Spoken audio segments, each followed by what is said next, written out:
Salut la famille, comment ça va aujourd'hui? Bon, on a déjà testé le Xiaomi 12T, vous vous en souvenez, c'était la semaine passée. J'ai une boîte blanche dans les mains, nous allons tester le Xiaomi 12T Pro. Alors, y a-t-il une grande évolution par rapport à son petit frère? Y a-t-il une grande évolution par rapport à ses autres frères, Xiaomi 12, Xiaomi 12 Pro, etc. C'est ce qu'on va voir dans ce test.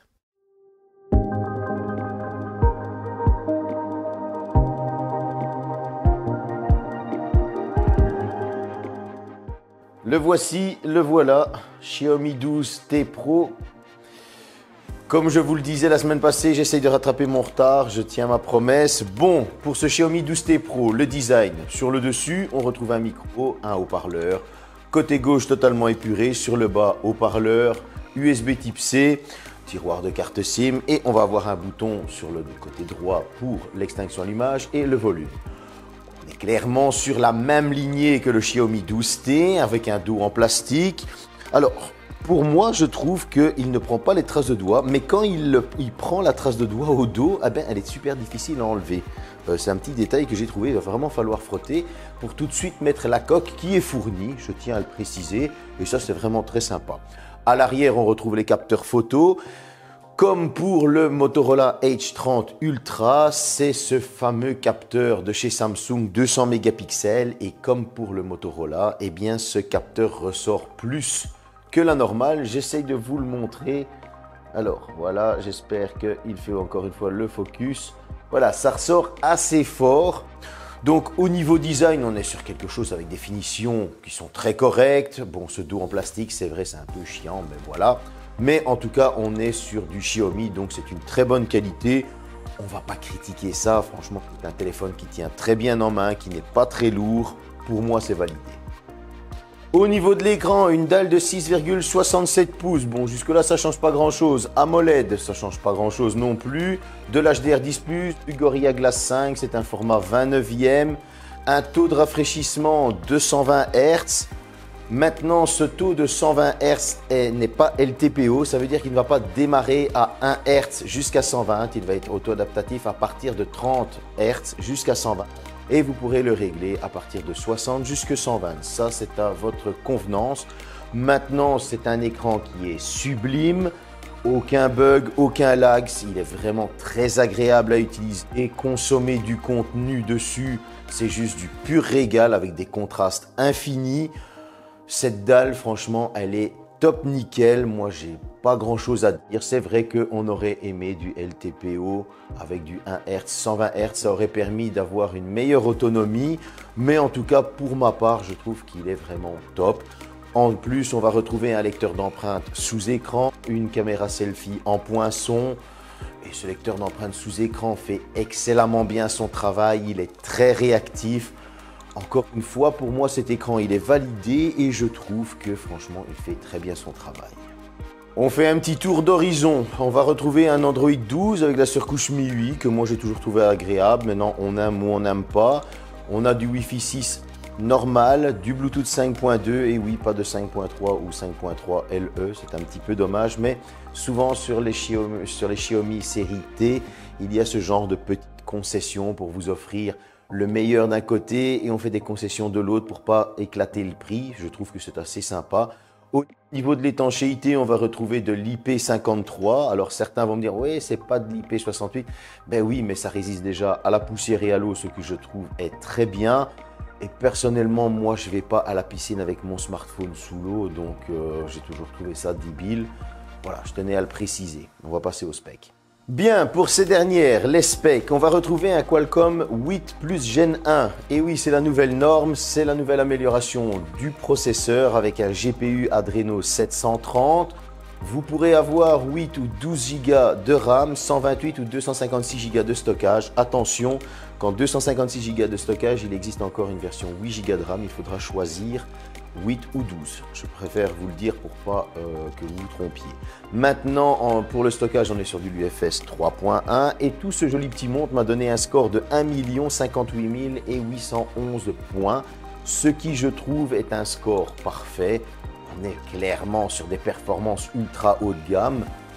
Pour moi, ce sont des performances qui vont convenir à tout le monde, mais pour vous rassurer, au Geekbench, il m'a sorti un score de 1327 au simple cœur et un score de 4357 au multicœur. Comme je le disais, ce sont des performances qui vont convenir à tout le monde.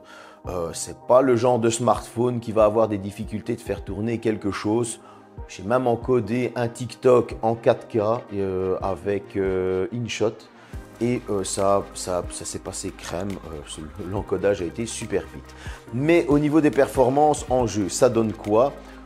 Au niveau d'Asphalt 9, comme toujours, c'est beau, c'est rapide, aucun lag. Je veux dire, Asphalt 9 est le moins gourmand et il fait très bien son travail, aucune chauffe ressentie. Au niveau de Genshin Impact, n'oubliez pas d'aller dans les réglages. Vous pourrez aller jusqu'en maximum pour le graphisme et jusqu'en 60 fps pour le taux de rafraîchissement. Ce qui va vous donner un jeu totalement sublime, très fluide et auquel on va prendre du plaisir à jouer. Et Genshin Impact est très beau de ce côté-là. Et ça fait plaisir de voir un smartphone qui arrive à afficher des performances comme ça. Je n'ai pas joué à Call of Duty, Diablo, etc. Parce que comme vous savez, j'ai du retard. Et oui, c'est de ma faute. Mais en tout cas, pour Fortnite, bien là, j'ai été surpris. On va pouvoir monter les graphismes en épique. Vous allez pouvoir choisir 30, 45 ou 60 fps. Pour la démo de la vidéo, je suis en 30 fps. Et ça a été du pur régal parce que parfois, il monte même au-dessus des 30, entre 30 et 35, je dirais. Et là, j'ai été très surpris.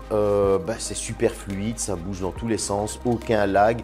Un pur régal de jouer à Fortnite, un petit peu comme sur le Motorola Edge30 Ultra, on est dans les mêmes performances, même processeur, etc. Vous en rendez bien compte. Et pour vous donner une idée, je suis parti en 60 fps avec les graphismes épiques. Et pour la température affichée, je trouve qu'elle est excellente parce qu'elle est très maîtrisée. Une température de 51 degrés, 51 degrés ça aurait fait beaucoup, de 51 degrés, une chauffe maîtrisée lorsqu'on joue à Fortnite en épique avec du 60 fps, je trouve que franchement, c'est méritant de dire que ce smartphone a des performances ultra haut de gamme et qu'il va vraiment convenir à 100% des personnes. Pour la partie photo, 200 mégapixels annoncés. Dans les commentaires, je vous invite à dire ce que vous en pensez. Maintenant, certains diront ça sert à rien, d'autres vont dire oui, ça sert. D'autres vont dire c'est du marketing. Moi, je vais vous dire ça capte plus de lumière, il y a moyen de faire quelque chose avec après. Tout ça, c'est dans les commentaires. Maintenant, je vais vous expliquer. 3 capteurs à l'arrière. Un premier capteur de 200 mégapixels avec une ouverture 1.7. Ce n'est pas du téléobjectif, mais c'est du grand angle. On va avoir un deuxième capteur 8 mégapixels. Ouverture 2.2 ultra grand angle et un capteur macro de 2 mégapixels, ouverture 2.4. À l'avant, on retrouvera un capteur 20 mégapixels, grand angle, ouverture 2.2. Pour l'avant, c'est capable de filmer en 1080p, 30 et 60 fps. Et pour l'arrière, ça va être capable de filmer jusqu'en 8K, 24 fps, du 4K, 60 fps, forcément. Maintenant, j'ai fait quelques petits ralentis parce qu'il y a ce mode et vous allez pouvoir filmer un ralenti en 120 fps, c'est assez bluffant. N'oubliez pas que c'est du 1080p. Vous allez pouvoir passer en ralenti 240 fps. Encore une fois, je trouve que c'est assez bluffant de voir cette qualité au niveau des ralentis et on va même pouvoir filmer un ralenti en 960 fps. J'ai voulu les intégrer pour vous montrer quand même ce que ce smartphone était capable de faire. Moi, je trouve que c'est assez sympa pour intégrer ça dans des petits montages vidéo, etc. etc. Pour la partie 200 mégapixels, j'avais oublié de le faire dans le Motorola Edge30 Ultra. Donc cette fois-ci, je n'ai pas oublié de le faire. Je vous ai pris un cliché en 200 mégapixels. Et comme vous pouvez le voir, au fur et à mesure qu'on zoome, oui, le Qualcomm 8 Plus Gen 1 travaille. Mais c'est assez bluffant de voir que plus on zoome, plus on a du détail dans cette photo. Et là, on est directement sur le smartphone. Donc moi, j'ai vraiment bien apprécié ce mode 200 mégapixels. Alors oui, ça prend encore une fois un petit 2 secondes à prendre. Et oui, chaque fois qu'on zoome, ça retravaille. Mais il faut avouer que c'est assez bluffant lors du zoom dans la photo. Maintenant, chose que j'ai appréciée aussi, c'est cette nouvelle façon de voir la photo. J'ai toujours dit que des zooms x30, x100, etc. ça ne servait strictement à rien. Un peu comme sur le Pixel 7 Pro, un peu comme sur le Motorola Edge 30 Ultra et aussi sur ce smartphone. On a un zoom qui est assez raisonnable, ça va jusqu'à zoom x10 et ça je trouve que c'est très bien et il faut vraiment pas plus aller plus loin, ça sert strictement à rien. Je préfère avoir un zoom x10 qui est très bien que avoir un zoom x100 qui est dégueulasse ou que ça ressemble à de la bouillie ou que c'est ultra retravaillé. Ça, je trouve ça totalement stupide. Pour l'occasion et pour vous le mettre vraiment en situation, ce smartphone, je me suis dit on va aller faire une petite balade. Alors c'est à la citadelle de Namur, donc ce sont des plans au niveau de la citadelle, on va prendre des plans de la ville, etc. Ça reproduit vraiment une balade en famille, parce que pourquoi ce smartphone à la base c'est un smartphone qui convient à tout le monde. Si vous voulez faire une petite photo en famille, etc. ou même vos vacances, c'est dans ces situations-là que ce smartphone va montrer ce qu'il sait faire. Je vous laisse faire la petite visite et on revient ensuite ici.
J'espère que cette petite balade vous a plu, j'espère qu'au niveau des photos vous avez été convaincus.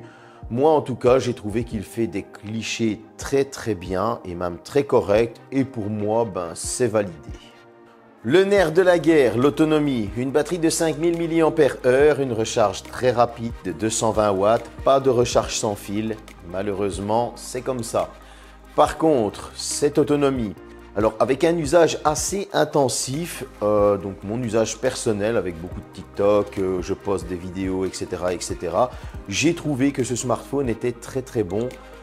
Il a tenu 16h40, ce qui je trouve est excellent. Et ça fait presque 4 heures de plus que le Xiaomi 12 Pro. Donc voilà, on a une très bonne autonomie. En plus, il y a quand même pas mal d'écrans allumés et donc on ne va pas critiquer ça. En plus, cette recharge 220 watts, vous allez lui mettre un petit 10 minutes, vous êtes reparti pour à peu près 50%, 60%. Elle va ralentir au fur et à mesure du temps qu'elle arrive au maximum. Et si vous voulez recharger au maximum, comptez qu'il faudra un petit 21 minutes. C'est 2 minutes de plus que ce que Xiaomi annonce, mais en tout cas, on est franchement sur quelque chose de très bon. Parce que le temps que vous preniez une douche et que vous mangez un petit truc, vous leur remettez un coup de jus et vous êtes reparti. Maintenant, en usage polyvalent, comptez que vous allez tenir un petit 24 heures, ce qui je trouve est très bien. Pour la simple et bonne raison que si vous le laissez de 7 h au matin jusqu'au lendemain, allez, je dis 7 h au matin, mais ce sera même plus midi parce que la nuit, vous n'allez pas y chipoter, etc. Donc, il pourra encore repartir presque une demi-journée, surtout que si vous mettez un coup de jus, vous êtes reparti sur votre journée. Donc voilà, je trouve que ces petites habitudes avec des smartphones à charge ultra rapide comme ça, c'est assez sympa. Surtout quand ils ont une très bonne autonomie. Et celui-ci, 4 heures de plus que le Xiaomi 12 Pro, on ne va pas cracher dessus. Bon, pour la conclusion, un tarif qui varie de 799 € à 809 €, 799 € pour nos amis français. On va retrouver des défauts, certes, mais des défauts qui ne nous dérangent pas. Je m'explique. Bluetooth 5.2, on aurait pu avoir du 5.3. Certains vont me dire oui mais ça consomme, j'expliquerai après. vous allez avoir un écran 900 nits de luminosité, mais pourtant il donne plus que 900 nits. Alors oui, on aurait pu avoir du 1000 ou 1200 nits, mais pourtant, il y a des qualités à côté qui viennent contredire. Pas de téléobjectif à cause que le 200 mégapixels est trop gros. Voilà, c'est ce genre de petits défauts qui sont là, mais qui ne dérangent pas. Parce qu'à côté de ça, vous avez en qualité des superbes qualités de finition. Vous avez une très bonne autonomie et une charge très rapide. Donc, ce Bluetooth 5.2 qui consomme un peu plus, on s'en fout au final. Vous allez avoir un excellent écran AMOLED avec un taux de rafraîchissement de 120 Hz qui fait très bien son travail et qui est très lisible, même en plein jour. Donc voilà, vous voyez la luminosité de 900 nits, ça ne dérange pas.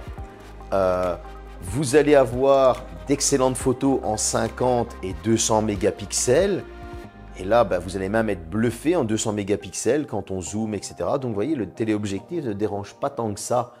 Et voilà, et c'est comme ça ainsi, ça s'enchaîne à chaque fois. Ce sont des petits défauts pour contenir le prix, mais qui au final, on s'en fout. Alors l'IP53, certains vont critiquer, oui, comme je le disais, moi je veux de l'IP68, mais moi je ne vais pas à la piscine avec mon téléphone dans l'eau, oui, ça ne sert à rien que je joue à la piscine, je nage ou à la mer où j'en profite. Donc du coup, résister à la poussière et à l'eau, ça suffit amplement, la pluie, la sueur, etc. Voilà, moi je trouve que c'est un très très bon smartphone qui va pouvoir convenir à 100% des personnes. Non, je vais dire 99,99% parce que je sais très bien que certains vont critiquer dans les commentaires.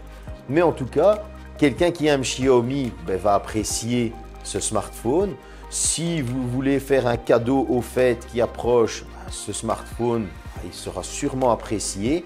Et voilà, ça s'enchaîne comme ça va convenir à pas mal de monde. Certains critiqueront, je le sais très bien, comme ils critiquent mes vidéos. Et bon, c'est les spécialistes pour critiquer Xiaomi, ils vont critiquer Oppo, ils vont toujours critiquer quelque chose. Au final, on s'en fout, ça fait monter les stats dans les commentaires. Mais en tout cas, moi je trouve que ce smartphone, moi, il m'a bien plu. Et en tout cas, je vous le conseille si vous avez la somme à débourser pour ce téléphone. On se donne rendez-vous à la prochaine vidéo. Salut!